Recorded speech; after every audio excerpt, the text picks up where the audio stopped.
最近我们队伍的状态的话，我不满意，就很一般吧。因为我们打老干爹的时候也是，打 TOP 的时候也是，我们失误比较多嘛。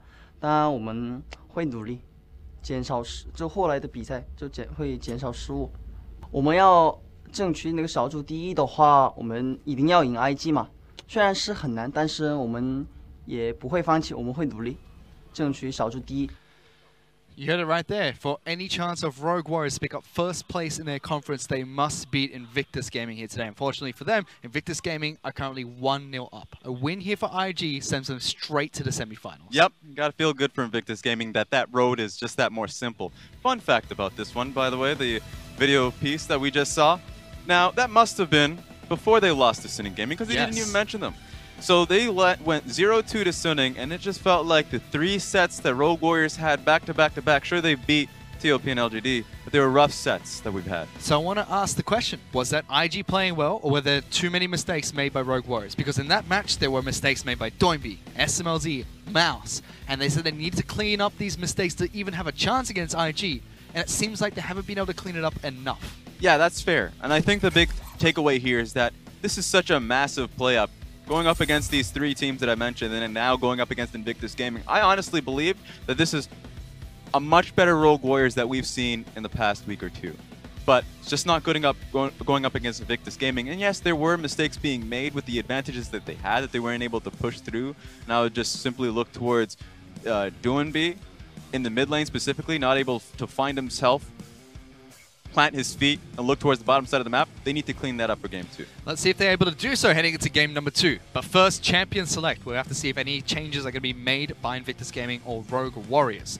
Once again, Rogue Warriors will be playing on the red side of Summoner's Rift. IG will take blue side once more. Swain and Camille, the 2 bans to come out from Rogue Warriors. IG already completing theirs with Karma, Sion, and Kha'Zix taken away. And for the people out there, keep this in the back of your head. Rogue Warriors love red side. Rogue Warriors find their most wins in the red side, pick red side so often, and it's mostly because SMLZ and Doinby are such, I would say, counter-picking legends that we've seen how many picks SMLZ can go towards, be it the Jhin, be it the Kai'Sa. So they leave those picks in the second phase. Doinby's the same, so they're not afraid of losing blind pick opportunities. And like what we say about EDG, Rogue Warriors are a team that can use flex picks incredibly well, especially since Kahlua and Doinby can be flexed around with supports being thrown into the mid lane. Respect shown by IG though. They take away the Karma. They lock in Olaf as their first pick. And now Olaf is a shared pool between these 2, and honestly it's a shared pool between everybody. It's the strongest jungler right now, fastest clear times, incredible skirmishing power, can start fights so well with Predator. Incredibly strong. The fact that Flawless is willing to give that up 2 games in a row for a last patch jungler like Jarvan, you have to play up. You have to play incredibly well to prove a point. He didn't do it in the last game. I would say go towards Skarner this game. Very curious to see if he does go towards those tanky champions. I like Skarner, like the Zac in the jungle. But Rogue Warriors already swapped up the draft, not going for a big hyper carry in the bottom lane, instead lane priority. Being picked up with the Xayah lock-in for SMLZ. Still the Ryze lock-in. Could be Doinby's champion, potentially Mouse's in the top lane as well. Yeah, and here's the struggle whenever you see a Xayah pick up there. A team never wants to pick up Rakan because he's just a weak laner in terms of, sure, he has great potential in team fights, but to get to that point, the laning phase, weak. But if you have Xayah along with you, laning phase is so much stronger. And a lot of times, teams just outright ban out the Xayah or pick Xayah away to stop the combo from coming through. Invictus Gaming recognize that they can't do that here, so they pick in counter to that. They go towards the Tahm Kench and Jhin, so they feel a lot better in laning phase, a lot safer. Again, patch 8.5, we shouldn't see Rage Blade being picked up by Jhin here, but it's still a comfortable pick for players like SMLZ and Jackie Love. You already mentioned the Rakan Xayah bottom lane. Kahlua has been one of the supports that has been able to synergize so well with SMLZ, and this split has showcased that. And hopefully be able to do much better with these 2 champions locked in. Fun fact, by the way, Kahlua, when he was playing on Young Miracles, when Rakan was first released, he was the first one to pick it up and do so well with it. Obviously, we didn't get to see it because he was playing in the developmental league, but he was incredibly strong with it in Korean solo queue, so I love the fact that he's able to pick that back up. He has the mastery of the champion, and now we get to see that tagged with SMLZ on Xayah. And although it's not 8.6, no ratio buffs coming into Rakan, the W at level 1 is still incredibly strong. Still applies the feathers coming out from both Xayah and Rakan when they go for the damage. But Oriana and Cassiopeia, the same 2 bans in the second ban facing Rogue Warriors, targeting out Rookie. And that's going to be flawless, getting back on his Lee Sin. Oh my god. Remember back in the day, I'd say a few weeks ago, when we would just be talking about his Lee Sin time and time again, a highlight reel for himself, just not losing on the pick. I don't care that he has a 53% win rate around the league, because the win rate with Flawless is just flawless. That's the thing about it. Flawless is too good on the champion. He's going to get his hands on it once again to go up against IG. We already said Rogue Warriors have to make a statement. That is a statement coming from the jungle. It's definitely a statement. Reason why it's difficult going up against this one, it's bad into the matchup of Olaf. Olaf will run you down. It's bad into the Tahm Kench. Tahm Kench will deny the pick that you create. So he has to go above and beyond to make the pick worthwhile. I mean, IG's last 2 bans were Jarvan as well as On. Their lock-ins are Gnar and Taliyah, 2 very staple picks for the solo lanes. Let's see what Rogue Warriors respond with. But Lee Sin does have an opportunity to catch Olaf during his first clear, where he is low and has the execute damage to take him down. A lot of gank pressure there too from the Lee Sin. I don't think he's going to be looking for skirmishes at all, because the trick with Olaf is not only does he have the skirmish potential, but he just gets to the Scuttle Crab faster, gets to your camps faster. I want to see if Lee Sin can cut up the tempo, kind of deny the vision around him, so he moves around Olaf's ward so he can find access to these lanes. And the final pick that comes out from Rogue Warriors is going to be Vladimir, heading into the top lane for Mouse, up against the Shy's Gnar. Yeah, I want to see which pick does go up against the Gnar. Vladimir does alright. Ryze is a pretty good matchup as well. They can flex them. I guess it doesn't matter too much. Ryze going up against Taliyah is pretty good for Ryze, just because he gets the innate health and magic resist from his own build, so Doinby's likely to hold on to it. You'd also expect the Ryze to go into the Taliyah matchup, because Taliyah does have her ultimate to get across the map much faster. Ryze is the exact same thing. And from what we saw in that first match, that's what really matters in this game. Can the junglers and mid laners get priority, get the vision control to rotate into another lane and get the advantage going from there? Yep, it starts with the mid lane, as you mentioned. And I'm gonna say it right now. Taliyah, rough pick right now. I don't like the pick just because the tier builds that have been coming through makes the pick a little bit more risky. If you don't end up finding yourself with a lead really, really early on, or your push priority doesn't work out well for you, you go towards the tier build, you're going up against a Ryze, that sure builds up tier, but goes towards his Catalyst item as well, can ignore the damage that you have because you're not relevant until your main 2 items come through. Then suddenly the skirmishes don't work in your favor. Ryze can walk up to the wave, clear it out fast, and get to the next, I would say, lane faster than you, so push priority turns very quickly in that matchup. Let's see if it does. And we know that Doinby does go towards the tankier builds on his Ryze. It's going to be difficult to push him around the lane. That being said, Taliyah does have very good push priority in general. That's true. So it's going to be down to who can control that mid lane better. Last match, it was Rookie. He was able to get the chip damage on the turret, was able to take it down nice and early with his team, had fantastic rotation as well. Can Rogue Warriors fight back? Because it's do or die. If they want a chance of getting that semi-final bye, they have to pick up a victory here over Invictus Gaming. IG, already at match point, looking to solidify their dominance in the LPL. Let's get on to the Rift. Game number 2, IG taking on Rogue Warriors.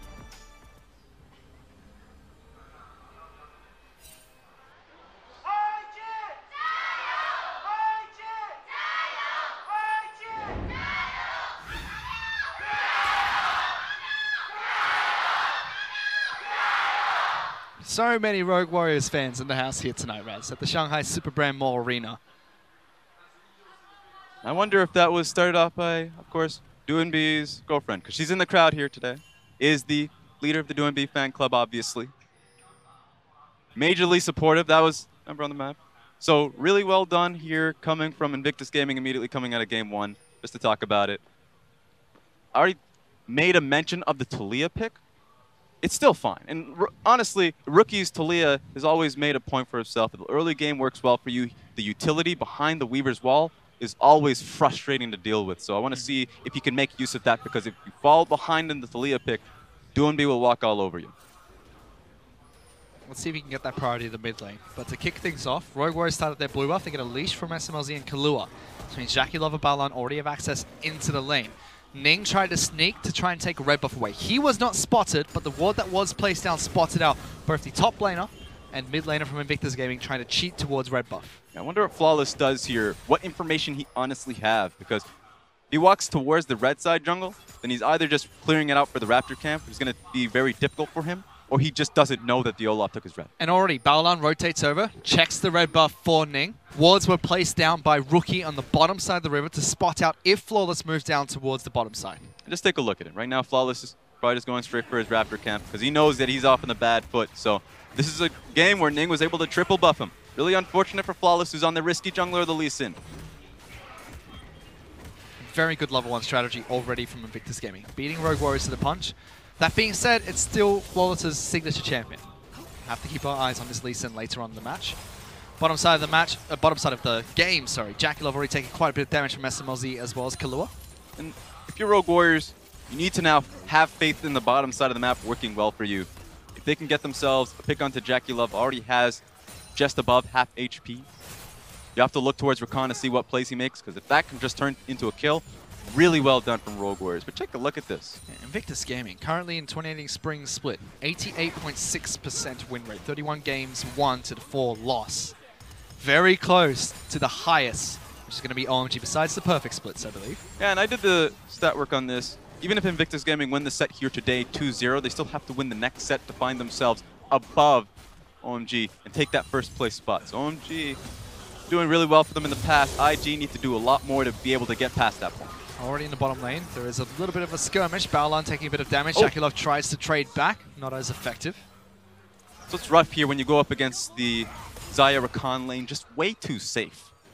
In fact, we've seen time and time again the Rakan opt towards exhaust and heal, or exhaust, just two offensive summoners, just no flash, just because they recognize that you can just go straight towards Xayah and just decide to all in on this lane. Good damage coming out from SMLZ, but Kahlua has gone for Airy. Not going for Unsealed Spellbook on his Rakan, so he doesn't have the option of swapping out his summoner spells, settling for Flash as well as Ignite, because Flash is important for Rakan in the late game, where he can use his ultimate to start initiations, which Rogue Warriors don't have too much of. Rakan's really the only reliable way to do so, unless Flawless can get a good kick to start a fight. Yeah, so they're relying on Flawless's kick, which, fair enough if you've seen his games. Bottom side, though. JackeyLove taking a lot of damage. He uses his heal. The Feathers get thrown out, not enough rage, but it is still first blood picked up by Kahlua. Ning, however, has already made his way into the bottom side of the map. SMLZ is forced to retreat to Flawless, who still dives in underneath the turret, gets some damage onto Ning, but just a 1-for-1 trade between the two teams. Invictus Gaming could have went straight towards SMLZ, but they recognized that mid lane was Mia. Rookie wasn't going to be able to follow up way too quickly, so Rogue Warriors just get the outright trade because of it. They're able to trade up here. Not only first blood for Kahlua, but they also push the wave in underneath the turret. Rookie's going to be able to pick up the CS, but now JackeyLove, he's level 3 to level 4 of SMLZ. So you just have to keep your eyes on this lane. Once again, Rogue Warriors just going back towards a lane-dominant composition. Best thing about this one is that it doesn't fall off as hard as Varus did, Varus Lulu. So this time around, SMLZ go towards his Essence Reaver build, and later on in the game just doesn't have problems. JackeyLove will have problems. Jhin later on in the game will have problems in terms of dishing out the damage. Jhin also not very mobile as a champion, whereas SMLZ, yes, again, Xayah not the most mobile champion, but does have the ultimate available. As soon as the Shy or Ning try to dive into the back lines, he can turn himself invulnerable and get into a better position to carry on the rest of the fight. That's why we got to look towards this lane, just because the flash and heal being exhausted here from JackeyLove means that Rogue Warriors will try to run away with this lane. And you can already see, Kahlua is able to jump in, gets the knockup, gets the W proc from SMLZ, takes JackeyLove to close to half health with no damage coming out from SMLZ. It's just rough here. It really is. Just taking a look, of course, at Flawless is Flawless. 5 wins and 0 losses on Lee Sin so far, 7.6 KDA. And people will wonder, why hasn't he been picking up Lee Sin if he's had so much success with it? The reason for it is just way too risky. It's the same problem with Jarvan. It's the same problem with Kha'Zix. When you go up against the Olaf pick, if you ever fall behind, Olaf clears way too quickly, skirmishes way too well against you, and so sure you have the utility of the Lee Sin kick, you were just going to have a real tough time against Olaf. And we already said he got 3 buff. Ning was able to beat him to the punch with the bottom lane gank. He's looking to try and do the same in the mid lane here. Good vision control coming out from Invictus Gaming, making sure that Rogue Warriors can't see anything in the river. And they've done this so well in the past in Invictus Gaming. Even in the last game, honestly, just having so much control around this dragon area. Last time around it was Cloud Dragon, this time it's Earth Dragon, so they have more options available to themselves. It doesn't have to just be bottom lane skirmish, bottom lane dive. There's the top lane going for a 1-on-1. Mouse taking quite a bit of damage, heals back up. Shy was looking to try and see if he can pick up a solo kill for himself as he goes Mega.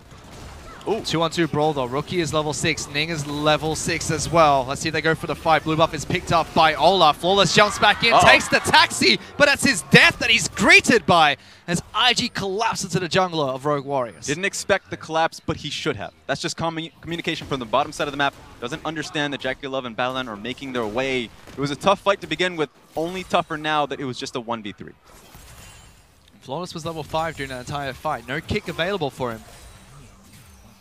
So IG had the experience advantage. We're able to carry out the blue buff steal quite nicely. Rookie doesn't get it, but Ning's able to secure it. So Flawless followed this up because he thinks he can get the smite combination with his kick. It's a good execute, just mistimes it. Then he takes the taxi ride to his death. Not much you can say about that one just because Battleland's able to help out. Lane priority going in favor of Invictus Gaming in the bottom lane, which we expected to be in favor of Rogue Warriors at this point in the match. As SMLZ and Killua have not been able to push back out against JackeyLove and Battleland. Yeah, I would say that it's just Rookie doing incredibly well in the laning phase here, able to help out his own jungler and Ning. Flawless has just been pinned down his own map, his own side of the map, the bottom side, to help out with blue buff so Ryze can get it for himself. Of course, Ryze is denied from that buff. So now that Rookie has his Weaver's Wall, level 8 for himself, it's only going to get worse for Doinb because he cannot contain the Taliyah. And that's what we're talking about. It's all about, can Ryze get to the point where Talia's push doesn't matter anymore. At the moment it does. But Rogue Warriors are again looking for a gank in the bottom lane. Battleland and JackeyLove already disengaging, trying to respect that. Q is going to miss coming out from Flawless. Can't collapse into the bottom lane. Instead they lock down Doinb. Weaver's Wall comes out. Rookie trying to separate the team, turning into a full 5-on-5 brawl. Killua jumps in, immediately hops back out. Nas teleporting down. Does he have the rage? But no, he doesn't, but he still kills Killua to kick things off. Mouse trades back as SMLZ gets the kill. JackeyLove draws the curtains, looks for a pick onto the AD carry. Ultimate comes out from Xayah, dodges out away from the crit strike, but the knockback, the flick back for Rookie secures another kill. And Ning, 3-man axe. There's going to be a Tom catch in the backlines as well. IG are wiping the floor with Rogue Warriors. Only Doinb and Mouse left alive. Mouse, last man standing, but he's too small to fight against Invictus Gaming. Big brawl in the bottom lane, and IG come out big here. Yep, I cannot believe it. What happens when there's just more than one flank? If it's a flank after a flank, please die, thank you. After a flank. So well done from Invictus Gaming. It could have been really awful from them just because Doinb makes the rotation first. We forget about that. That was a long skirmish. But then, the fact that Flawless misses his Q, this is going to be important. He tried to aim for the wave that was coming through so he can get the ward hop, so he can get the kick. This misses it. He could have gotten the kick onto Battleland or JackeyLove. That would have been so crucial for them to start this fight off well. They get nothing. Killua couldn't even get a member knocked up. At this point in time, they've exhausted so much in terms of resources.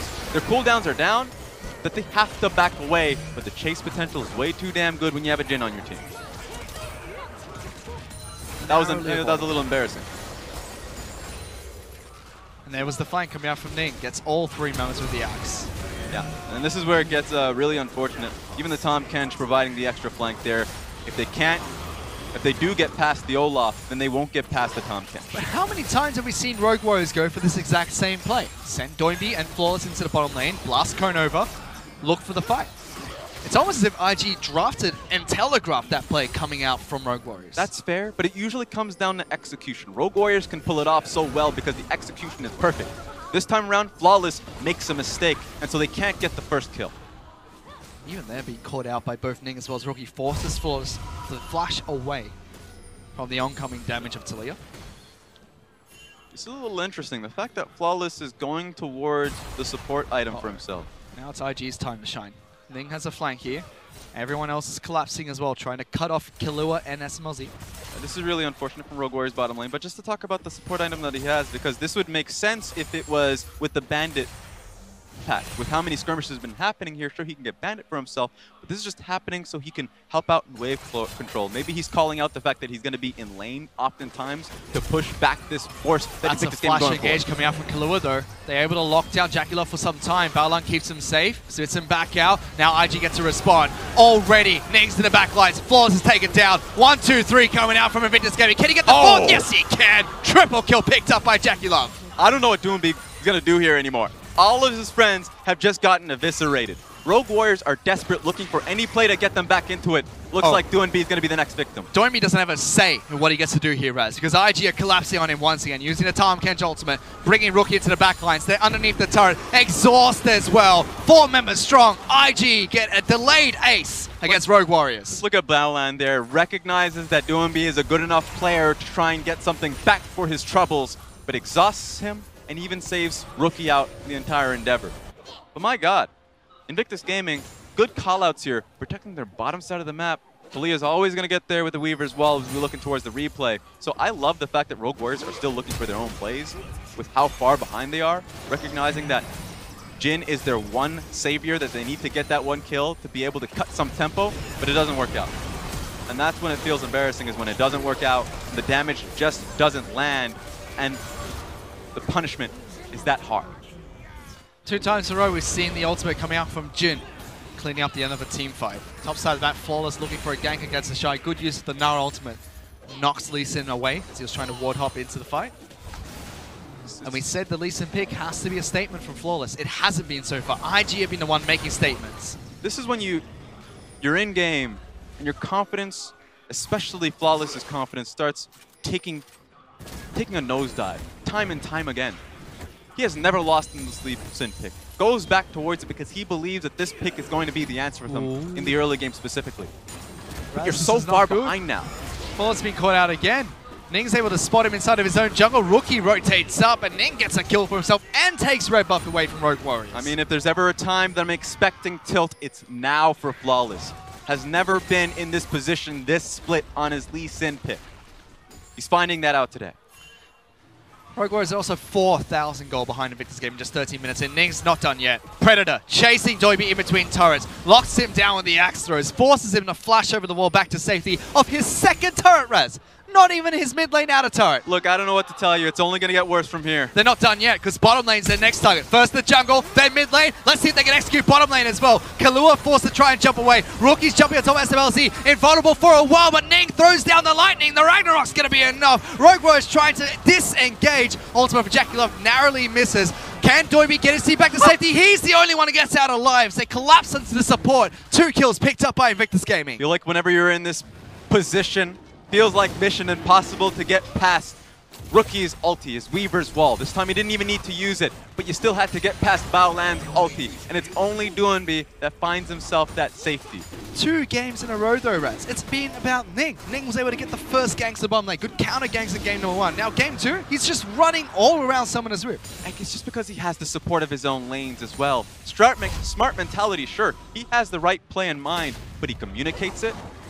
And you have Baoland online for it, Rookie online for it. We talked about the Talia pick being risky. It's not a risk if you can get the snowball for yourself and continue to play well around your own jungle. So which came first? Was it Ning that was able to allow his lanes to do well in this match, or was it the lanes that allowed Ning to have access to doing well in this game? It's very hard to tell. It depends on the situation, because a lot of the time Olaf can't do a damn thing if it's not the mid laner getting the push out first. You can't invade if you don't have a push, but it did get started with that invade from level 1. So I would say in this case, it's Ning.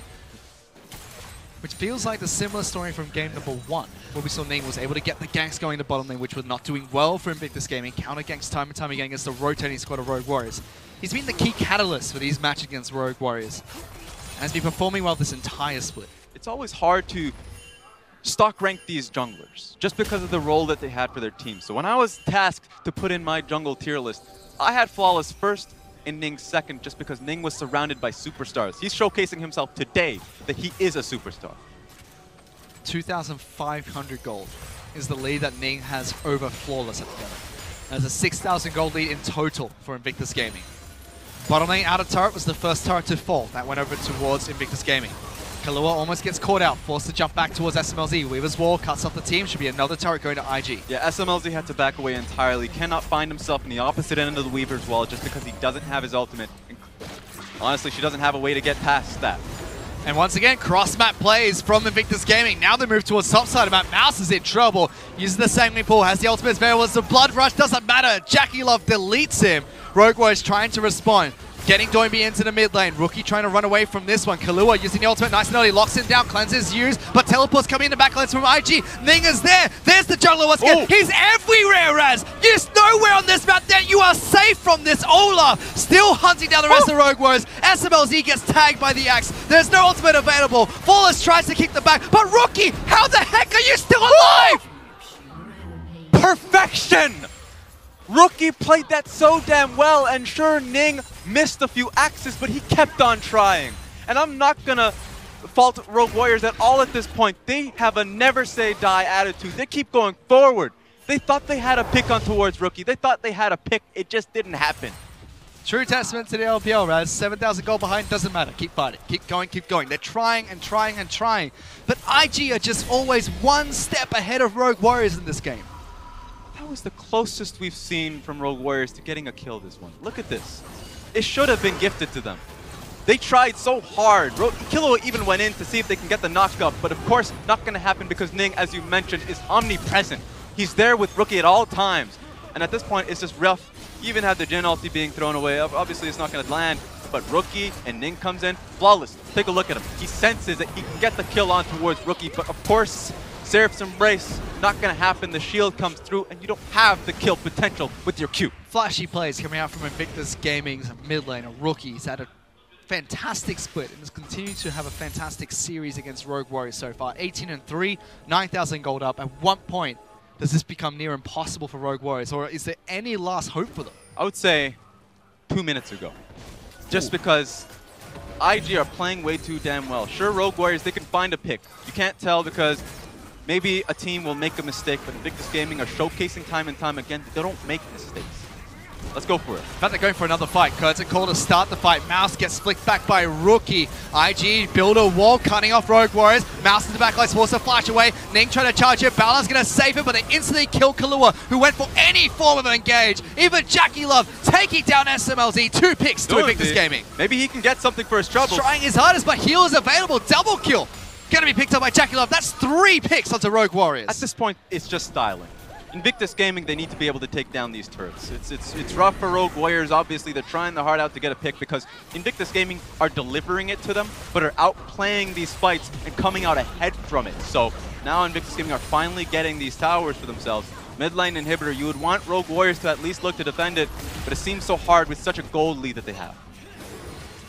They're already using Riftail to take down 2 more turrets. 2 turrets in the mid lane. Inhibitor is under siege as well. IG trying to take it down before Rogue Warriors can look for a fight. Flawless trying to threaten to jump in. Jackie Love stepping all the way to front lines, and there goes the Shy. He wants to start a fight to end this entire series. Rookie gets the first kill. Kahlua's in trouble. Good snare coming out from SMLZ. Stops the advantages of IG from moving any further forward, but they're marching Riftail to the Nexus. I mean, Ning is not even in the play. That was a 4v5. That's how far of a gold lead, 12k gold lead in favor of Invictus Gaming, that Ning is just setting up for the next play, going for the next inhibitor tower, because he's saying we might not take the game here. Why risk it? Why not take the assured win of tower after tower after tower? 13,500 gold as a lead just 20 minutes into the game, Raz. You already said game number 1, faster than average game time for Invictus Gaming. Game 2 is on track to be even faster than that. That is a statement going up against what is considered the 2nd best team in the LPL at the moment. I mean, we were questioning whether RNG would be that struggle for them. They went up against RNG. We thought it was going to be a competitive matchup. Bringing on Uzi into the lineup, of course, didn't happen. That was also a stomp in favor of Invictus Gaming. And then this was supposed to be the one team in the league that was supposed to bring some form of competition. And sure it was. Game 1 was a good game in the early game and a good game in the mid game. But Invictus Gaming piles on the pressure, and you slip up once and it's over. And that's exactly what we heard from all the analysts. I mean, everyone on the desk was saying, you know what, Rogue Warriors can try and take it to IG. They did in game number 1. But if you ever question why everybody has said IG are going to pick up this series, watch this game again, because it's been near perfection from Invictus Gaming. I mean, you still have to keep your eyes on this because the game's not over yet. Sure, you have double Infernal Dragon. But how? I mean, you have to see.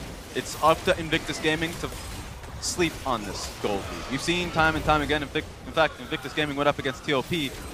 We're in a deficit and somehow came back. If you find yourself in a deficit, Baron, oh, actually, here we go. It's another clean play. They get Baron from themselves. The Shy looked like he's getting caught out of mid lane. No, he's taking people down with him. Flawless, sniped by JackeyLove in the back lines. And although they went for the picks, IG get Baron as well as 2 kills for themselves. Yeah, they thought the free pick was coming through. They thought they can get the Shy who's pushing up the mid lane. They're but now they're collapsing. paying for it. Poor SMLZ being collapsed on. Ning tries to take down Doiby using the base gates to get back to safety. Doesn't matter. Bottom side of the map, 2 more kills coming out for Invictus Gaming. They're marching towards the Nexus here, Raz. And it's just Doinby left alive. The rest of Invictus Gaming are all coming through for this one. And it's just a slow wait here, Raz. In fact, they're going to try and take down bottom lane inhibitor turret first. They're not messing around. They're not going to try and rush things. They're not going to try and end things right here. Instead, taking the safe play, marching more minions into the base. This is not a safe play. This is just padding your stats. Wait a minute. Oh, they're padding their stats nicely because Rogue Warriors, as we dubbed them as the revenge team, Mouse, Flawless, Doinby, SMLZ, all of them got revenge against their former teams. But for Invictus Gaming, you know what? The best revenge is to live on and prove yourself. They have done so. They stopped Rogue Warriors 2-0 in this series. Just like that. Spotlight on Ning too. And keep it on him. Because he did it in week 1 when he went up against Flawless. Demolishes him in the jungle. Once again, that run back, week 9, and it happens again. Once more, as who is the carry for IG? Because every week it changes. The Shy, Ning, Rookie, JackeyLove, even Baolan stepping up to the plate from time to time. This team is a monster of a team. I questioned them when, of course, the Ornn was coming up in the top lane. I was wondering, in Invictus Gaming, going back to their tank top laners, going back to their team fighting. Whew. That was the one opportunity that you had as a team to be able to take them down. It didn't happen. Flawless, of course, his first loss this split on his Lee Sin. Game 1 was a much closer fight for Rogue Warriors, but Game 2 was an absolute shellacking. Invictus Gaming were able to dominate there. And now they've solidified themselves time and time again, test after test, that they are the best team in the LPL. It almost comes to a point where, at what stage does this team start looking towards MSI? I mean, they have the standings to prove it. You said solidified. Yeah, they solidified their position as the first place team in the Eastern Conference. There's no competition there, and they're going to be booking their way towards the semifinals. So it's just 2 sets, 2 best of 5s that are going to do it for Invictus Gaming, and now they got to start prepping. Already locked in. Yes, Rogue Warriors have also secured their spots in the playoffs. They're able to do that with an impressive lead at the moment against the rest of their conference, but IG secure the first semi-final spot. Massive buy for them, and off the back of a victory against the second place team in their conference, and it didn't even look like a 1 against 2 game. Yeah, it really didn't. I mean, you saw the world, the pre-game, people talking about Invictus Gaming, the entire analyst desk, got Spawn in Australia, got Pyrotechnics, of course, in Germany, saying all the energy, just throwing it all at Invictus Gaming, and there's reason for it. Everyone except for our crowd here today. Everyone That's here true. was backing Rogue Warriors, and they have a massive fan base, and they have been playing well. But again, a 2-0 coming out from Suning against them, and now a 2-0 from Invictus Gaming. They can no longer secure themselves that semi-final bye, but still, they have not had a good end to the season so far. Yeah. They have to start using their time on stage wisely, Yes. because our criticism towards Rogue Warriors is that they've been kind of just relaxing, picking Kaisa, of course, bottom side of the map, when they're going up against TOP. Use the time that you have on stage and prepare for the playoffs, because this is the only time you're going to have for it. Especially since it's only a couple of weeks until playoffs is in the LPL, and IG are looking so strong moving into the playoff stage. For now, though, to break down that series and to send us into the next, let's send it back to the analyst desk. Damn. Like, wow. That was pretty rough. When we're looking at the first place versus second place, the best in the league versus the second best in the league, this is going to be amazing. And then, damn. Yeah, that's a scrim that you want to restart pretty early on. Yeah. That one was. That one actually was, though. 5 minutes in the game, you're like, okay, go again, next game, next game. But you can't do that on remake. stage. Yeah. So then let's actually get into what we saw from Invictus Gaming, because they didn't go to the same strategy in game 1. They actually went to a lane dominant roaming strategy in game 2. Yep, they tried to diversify once again, another style shift from IG. It's nice to see from them as well, but this one in particular is super cool to see. Jin in the first place, having the Talia for rookie, and then having the Tahm Kench. Those trio of champions, very good at roaming around the map and getting picks in particular, so they excel as a very good pick and rotation type of composition. And this is great from IG if they want to get control in the early game and play their prototypical style, which is get a lead, snowball the lead. This composition excels at extending that lead very quickly and extremely far through the ability to go to other lanes after they snowball one. And that ban pick phase, if you look down the line, it really just scares you because they can hold on to their solo lanes for so long and still come up with something completely different. You look at all the bans coming from Rogue Warriors, they were all targeted at the solo lanes, but still, it doesn't affect IG's ability to play. Their players, they just have the deepest champion pools ever seen in the league. Not only that, they have the individual mechanics to outplay. I can't count the number of times Rookie specifically escaped with a sliver of health, a fraction of life, and you've got to imagine the emotional toll that takes. I will say though, before we go any further into IG and Rogue Warriors, to talk about Rogue Warriors draft, because I actually liked their draft a lot, and it's not something that was faulted from their draft phase as to why they lost this game. I do think a lot of it was execution from them, but we'll get into that. The composition and why I liked it is they're playing against IG. They've picked a very good skirmishing composition. They've recognized that the Olaf wants to invade this time around. It's not like game 1. They picked the Lee Sin to match him and meet him in the 1v1. Then they picked the Ryze again, who's very good at rotating and assisting that jungler. They've picked a decent composition as well for team fighting with the Vladimir and the Xayah Rakan to round it out. So Rogue Warriors, they said, we're going to skirmish, we'll match you in the skirmish. We'll rotate bottom, we'll team fight you 5v5, and that's where we'll win. I think that's a key moment that you point out there, the rotation bottom where Rookie comes in for the flank and the wall, and it's Rogue Warriors attempting to dive and just getting turned on. Yeah, Bala really was the MVP for me in this type of team fight. He really secured Jackie Love, got him out of the sticky situation, and then everybody piles in to punish Rogue Warriors on their failed execution at the early start of the fight. And you can see at this point, like, everyone is being corralled to stick around. Ning is already on the side lanes. It forces all 3 people to come back. They all take axes to the face, and Ballin is also there just to make sure everyone dies. Yeah. Pinned to the wall, no escape. That led to the inevitable unofficial ace for the likes of Invictus Gaming. Rookie is going to take our man of the match once again, though, on that Talia. Massive kill participation, 86%, not a single death. Not to mention, he put a stop to Flawless's Lee Sin. And when we watched him play against RNG, we watched some pretty weak moments here and there from him, and it wasn't in form. Now we get to see him come back in form with the same IG backing him up, and this is what he can do. He can get 2 back-to-back MVPs, and he can single-handedly almost destroy a team by himself. But with IG, he doesn't need to do it single-handedly anymore, and that's what makes it so amazing. He's still getting MVPs whilst everyone else is carrying. We'll actually get a chance to speak with Rookie in just a moment, but first, we're going to go ahead and take a quick break while we get that ready. I guess we're going to talk to him in just a minute, but don't go anywhere. Our interview with Rookie is going to be right back.